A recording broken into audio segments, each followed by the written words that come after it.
aconteceu recentemente, em que pela primeira vez uma capital europeia do sul da Europa é finalista no Grande Prémio de Capital Verde da Europa, para 2019. São sempre cidades do Norte, por razões óbvias, estão mais avançadas, têm outro clima, têm outras condições, mas agora, surpreendentemente, mas é um reconhecimento do trabalho que foi feito em Lisboa nos últimos anos, nos últimos 8 anos, Lisboa é finalista. Nesse âmbito, vamos proceder uma série de conferências, esta será a primeira. Tem muito a ver com a energia solar. Eu depois vou apresentar o painel que vai estar aqui a discutir a matéria. Já tivemos ali os 4 a discutir, eu tive mais a ouvir que propriamente a discutir, porque eles são todos pessoas de grande carreira e de grande categoria.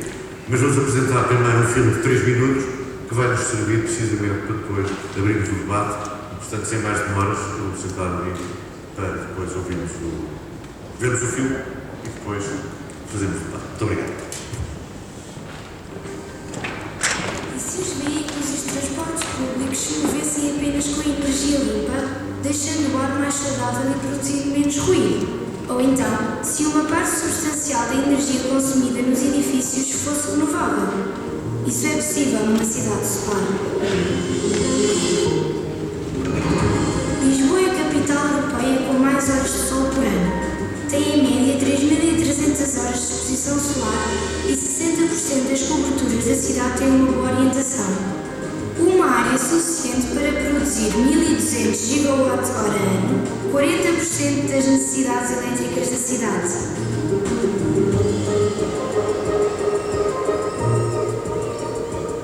Aproveitando apenas 20% das coberturas para autoconsumo, containers fotovoltaicas e painéis solares e alguns terrenos inutilizáveis para outros fins, obteríamos o equivalente à produção anual de energia de uma nova barragem. Em poucos anos, 11% da energia consumida em Lisboa seria produzida na própria cidade, reduzindo em mais de 100.000 toneladas a emissão de CO2 e poupando vários milhões de euros. Apenas 1/3 desta energia seria o suficiente para abastecer diariamente uma iluminação pública eficiente da capital, uma frota de 600 autocarros elétricos e ainda cerca de 10.000 carros elétricos. Fará sentido desperdiçar tanta energia, tanto potencial? Se sonhou com esta cidade, pode acordar. O futuro brilha sobre nós.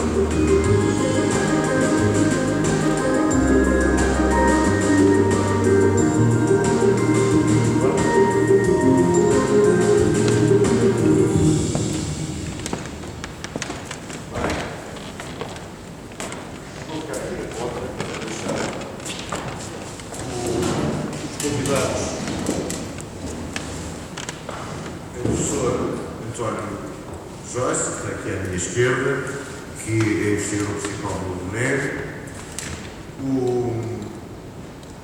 o professor Miguel Centeno de Brito, que é professor na Faculdade de Ciências, e, por fim, o engenheiro António Coutinho, administrador da EDP Comercial. São 3 pessoas que sabem muito sobre esta matéria e eu passo já a palavra aqui ao professor António Joyce, já agora para comentar um pouco o filme, criticando aquilo que tem que criticar, e mesmo passando depois a cada um dos outros participantes. Boa tarde, muito obrigado tanto à Câmara Municipal que nos tem interessado neste convite para estarmos aqui neste debate. É um debate extremamente interessante. Para mim é particularmente interessante por vários motivos. Portanto, em primeiro lugar, porque esta questão tanto da energia solar tanto do fotovoltaico é uma questão que eu trabalho há um pouco mais de 30 anos e é muito caro. Em segundo lugar, porque é em Lisboa, portanto, que é a minha cidade, e em terceiro lugar, porque, enfim, é a minha cidade e eu nasci ali no Largo do Picadeiro, portanto, nasci aqui mesmo ao lado. E, portanto, é com muito gosto que estou aqui. Portanto, a questão, portanto, do fotovoltaico e, portanto, da eletrificação por renováveis nas cidades é um tema extremamente importante. Eu, portanto, só queria abordar aqui, portanto, inicialmente uma questão mais ampla, que é a seguinte: as fontes renováveis, como sabem, são variáveis. E como são variáveis, nós temos, portanto, que ter alguns mecanismos, chamados mecanismos de flexibilidade, para que as possamos utilizar cada vez em maior escala. E os mecanismos, basicamente, de flexibilidade são três. Enfim, há um quarto, que é a utilização de centrais fósseis, portanto, de resposta rápida, mas que eu não queria entrar aqui porque eu quero focar as questões das renováveis. Os três mecanismos são basicamente, portanto, ter uma boa interligação do país ou eventualmente de uma região com as outras regiões ao lado, de forma a poder trocar eventualmente chefes de energia com essas regiões.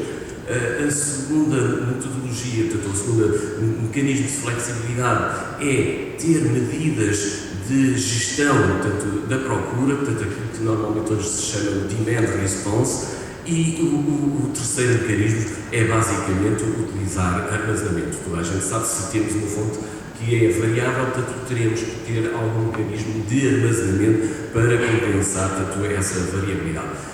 Dentro desta última hipótese do armazenamento, cabe precisamente, tanto, a questão do veículo elétrico. E, portanto, faz todo o sentido aquilo que se refere no filme, tanto quanto a mim, de utilizar, portanto, cada vez mais energias renováveis e, ao mesmo tempo, promover a eletrificação do setor dos transportes. Como vimos, a matriz energética de Lisboa, portanto, mostra que cerca de 1/3 da energia de Lisboa, portanto, é consumida, portanto, no setor dos transportes. Curiosamente, portanto, nem sequer é muito no setor, eu pensava que era mais até no setor residencial, mas o setor residencial só representa cerca de 20%, portanto, não deixa de ser importante. Mas o setor dos transportes é muito importante em termos de consumo na cidade e, portanto, eu quando vim para aqui, portanto, atravessei uma Lisboa carregada de automóveis, portanto, com filas por todo o lado, portanto, todos eles a poluírem, portanto, o ambiente e, portanto, aquilo que faz sentido é aquilo que está no filme. Portanto, eu fico por aqui. Professor? Obrigado. Eu queria começar a dar os parabéns a Lisboa pela candidatura bem encaminhada, e parabéns pela iniciativa deste debate, que é o meu tema favorito. Se calhar também hoje. Relativamente àquilo que o António já estava a dizer, eu também atravessei Lisboa, mas não reparei no trânsito, porque no momento.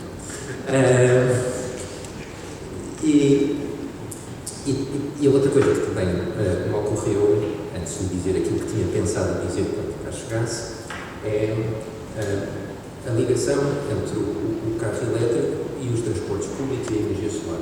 Que há aqui um problema, já foi evidenciado, que é o grande desafio para as renováveis, que o sol acontece mais ou menos durante o dia. E juntamente com o senhor que está ali sentado atrás, uma das coisas que nós tivemos a ver foi precisamente como é que nós podíamos aproveitar o carro elétrico e a energia solar, e há uma mudança completa, que é hoje nós temos tarifas biorárias, toda a gente sabe, a energia é barata à noite e cara durante o dia. No futuro vai ser exatamente o contrário, porque durante o dia quer sol, por isso a energia vai ser barata durante o dia e cara à noite, porque depende do vento, e esse é que é variável. E por isso, o autocarro da Carris não é uma boa aplicação, claro, tem impacto, e o impacto psicológico é importante, mas do ponto de vista do sistema energético, os autocarros da Carris andam muito mais na rua durante o dia do que à noite. E por isso não são bons para estarem a carregar quando há sol. O que faz sentido, a outra coisa que eu pensei logo, é a bicicleta elétrica, mas também não é verdade, porque eu vou andar de bicicleta durante o dia. Agora, as pessoas que vêm trabalhar em Lisboa, essas é que trazem carro elétrico e têm que estacionar durante o dia. E por isso, aquilo que devia ser o foco do acoplamento, digo eu, se calhar não é assim, do acoplamento entre o transporte elétrico e o fotovoltaico, tem que ser nos estacionamentos durante o dia dos carros que vêm trabalhar para Lisboa. ou seja, os parques da EML nas zonas de serviços, não nas zonas residenciais, e as garagens. E por isso ainda bem temos aqui alguém da EDP que agora, com um prédio novo, começaram a pôr montes de carregadores de carros elétricos, que é para as pessoas poderem trabalhar com carros limpos e não estarem a destruir o planeta como todos os outros destruímos. Eu depois tinha mais coisas para dizer, mas se calhar para nós. Bem, eu começo por repetir um bocadinho, mas congratular ser Lisboa, a minha cidade, ser finalista europeu, e depois também congratular a Heather por esta iniciativa de discutir energia. A energia é um tema que merece ser discutido porque, de facto, é o sangue da civilização, e se não discutirmos energia, não sabemos bem o que é que estamos a discutir, e é muito importante porque, de facto, impacta a forma como vivemos e a forma como os nossos filhos vão viver pelo efeito das alterações climáticas. A EDP, o tema todo das renováveis e da eficiência energética, é um tema que é muito sensível para a EDP e não é de agora. A EDP sempre investiu na parte de eficiência energética e na parte de renováveis, ao ponto de, sendo a empresa que é, do ponto de vista de dimensão, é o terceiro maior operador do mundo de renováveis.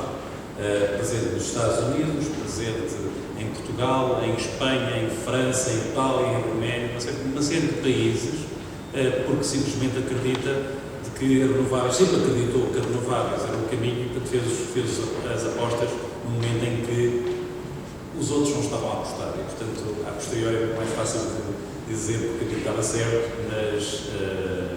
mas é certo a verdade.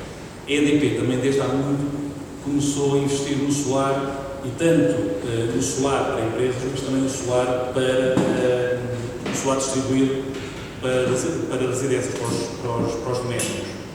Também é uma situação que não é muito comum na Europa e mesmo nos Estados Unidos, e que também diferencia a EDP. E um último aspecto que entendemos que estamos alinhados com o que entendemos ser o futuro, é isto que já começou a falar, que é a questão de ajustar a procura ao consumo que efetivamente ajustar o consumo à produção que efetivamente está a ocorrer em cada momento. Porque efetivamente, à medida que a penetração das renováveis se vai aumentar, nós temos que de facto consumir quando o sol está a brilhar e quando o vento está a bombar, vamos dizer assim.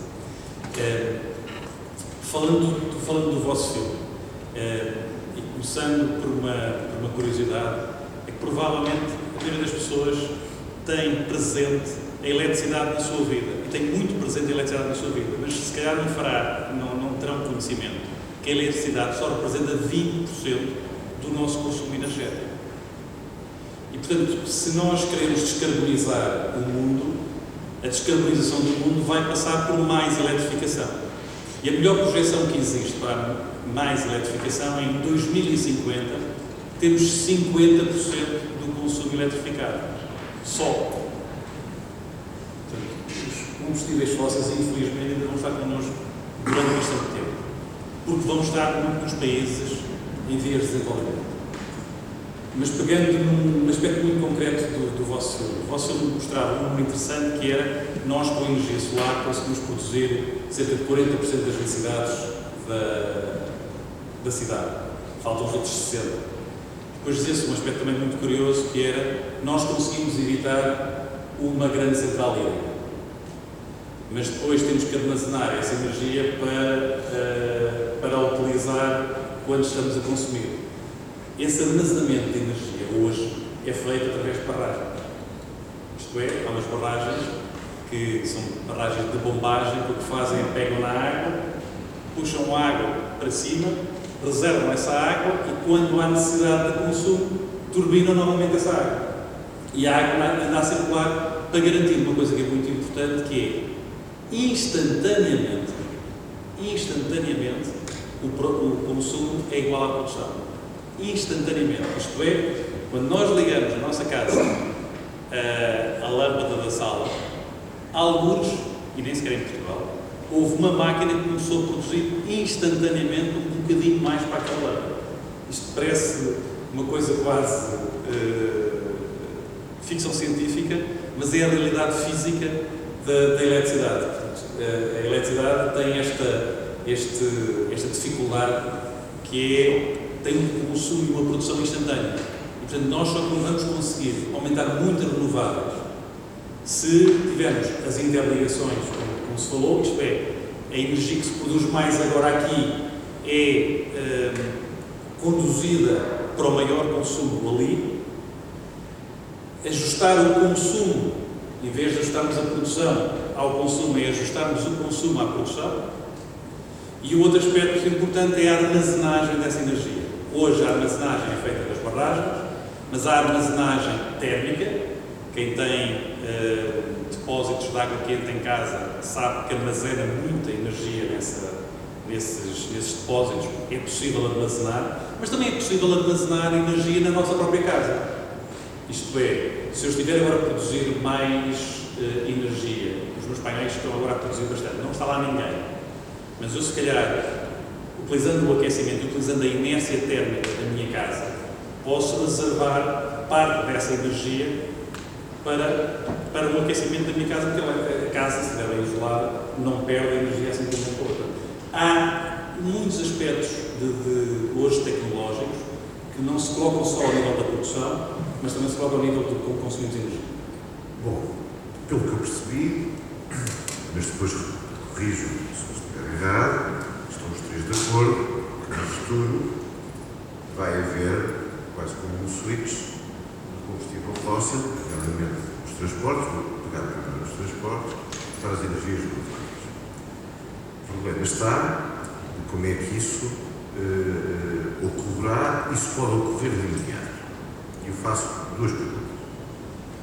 Uma é verdade, foi aqui dito, que há sol, todos sabemos que o sol é durante o dia, com as atuais regras também é verdade que dificilmente, e muito bem acabamos com os subsídios que havia no passado, mas é possível se mudar uma pequena regra, que é esta, de poder introduzir energia solar durante o dia na rede, mesmo que possam utilizar noutro local e noutro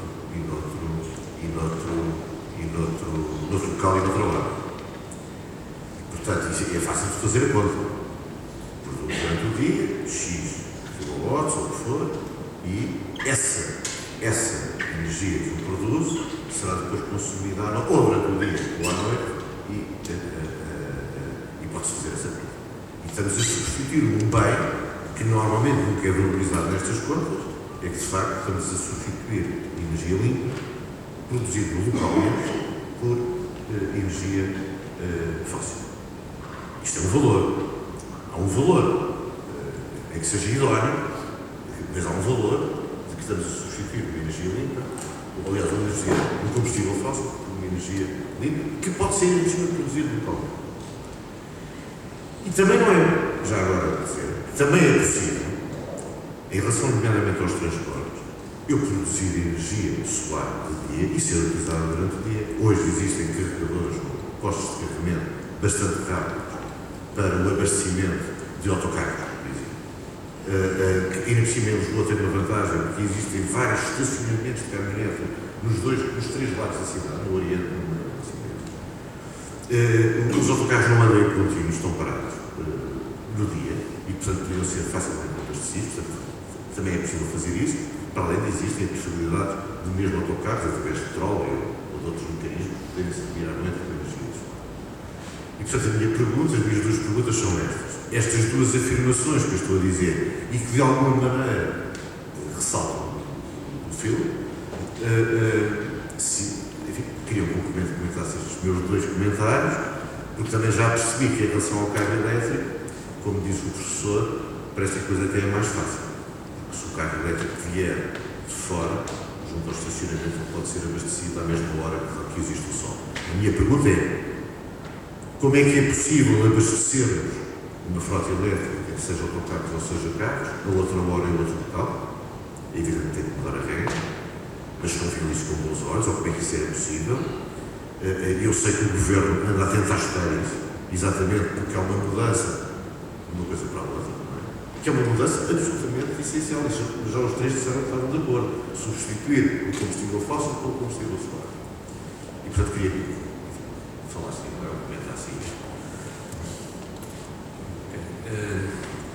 Em relação, portanto, à questão do valor, é extremamente importante, em primeiro lugar, portanto, talvez por aí, porque durante alguns anos a questão pôs-se só, portanto, do ponto de vista económico e utilizava-se, portanto, um parâmetro, portanto, um indicador que normalmente, enfim, é calão, portanto, que é o LCOE, ou Levelized Cost of Electricity, que é o custo da eletricidade produzida por um sistema fotovoltaico, por exemplo, ao longo do seu tempo de vida. E comparava-se esse custo com o custo, portanto, enfim, de outras alternativas, portanto, enfim, durante muitos anos, portanto, esse LCOE, portanto, dos sistemas fotovoltaicos, portanto, era muito elevado e, portanto, do ponto de vista económico, portanto, não era muito interessante por fotovoltaico. Hoje em dia, esse LCOE baixou drasticamente, porque o investimento em fotovoltaicos hoje em dia é muito mais barato. Mas não é só isso. Portanto, e isto que o Sr. Engenheiro falou, portanto, é extremamente importante. É a questão, portanto, do valor. O valor não é só o valor económico.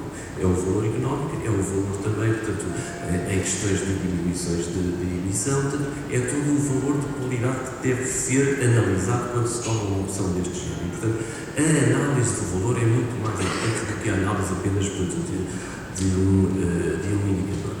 A questão do armazenamento, como eu tinha referido no início, portanto, esse armazenamento pode ser o armazenamento nas próprias baterias dos autocarros, portanto, e de facto os autocarros não os estão todos ao mesmo tempo, portanto, e portanto há que fazer essa análise, portanto, quais são os trajetos que os autocarros têm que fazer diariamente, portanto, qual é o número de autocarros que estão parados, portanto, ver qual é a possibilidade, portanto, de facto introduzir mais autocarros e também os veículos, a ideia de aumentar os carregamentos, portanto, para veículos elétricos é extremamente importante. Mas também, aquilo que também se falou, que é o armazenamento, não só, portanto, do ponto de vista, portanto, eletroquímico, portanto, nas baterias, mas o armazenamento térmico. Durante muitos anos, falava-se que não era termodinamicamente correto, portanto, fazer aquecimento utilizando eletricidade. Porquê? Porque a eletricidade era produzida, alguns, numa central cujo rendimento era uma central térmica, cujo rendimento era à volta dos 30%, portanto, nós perdíamos 30% e depois íamos converter novamente essa eletricidade em calor, ou seja, porque não, quer dizer, não tinha muito sentido, portanto, utilizar a eletricidade para produzir calor.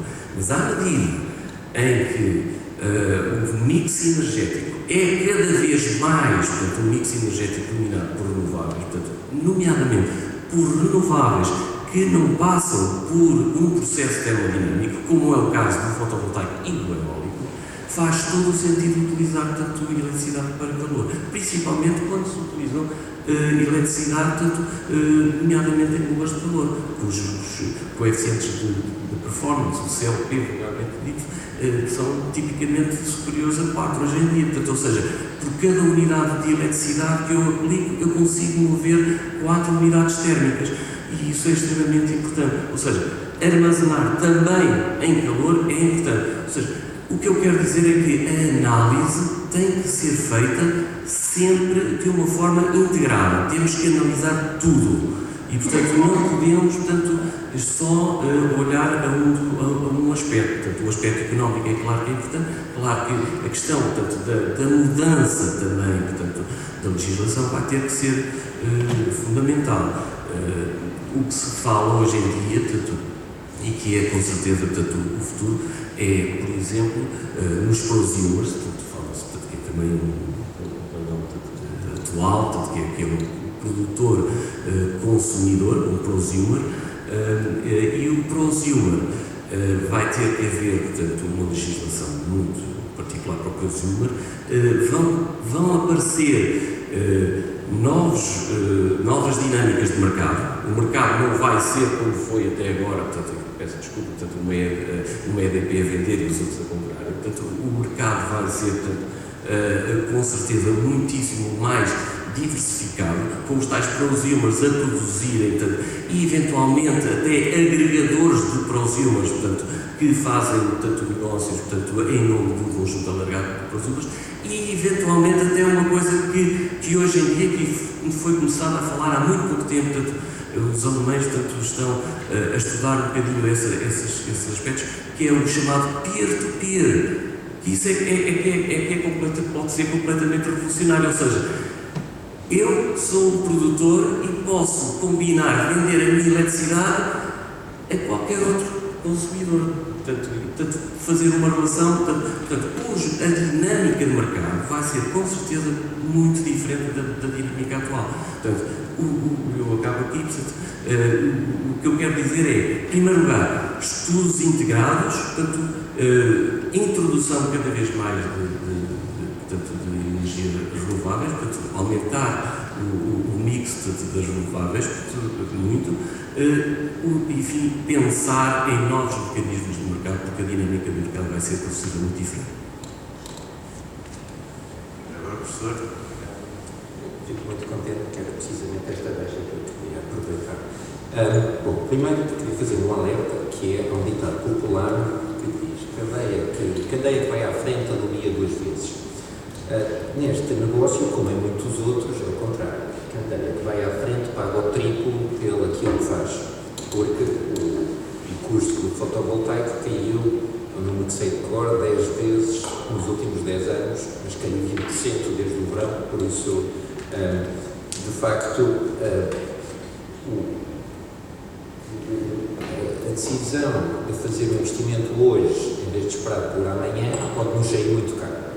E por isso, a menos que uma pessoa acredite no céu, é preciso muito cuidado em fazer um investimento a sério nas renováveis ou soluções quaisquer, exceto se houver uma vantagem competitiva graças a este investimento. No caso de Portugal, eu costumava antigamente dar o caso da Dinamarca, mas agora já posso dar o caso de Portugal. O investimento que foi feito no eólico foi muito caro, saiu do bolso, acho que tem um papel chamado déficit tarifário que ainda tem a ver com isso, mas criou muita riqueza em Portugal.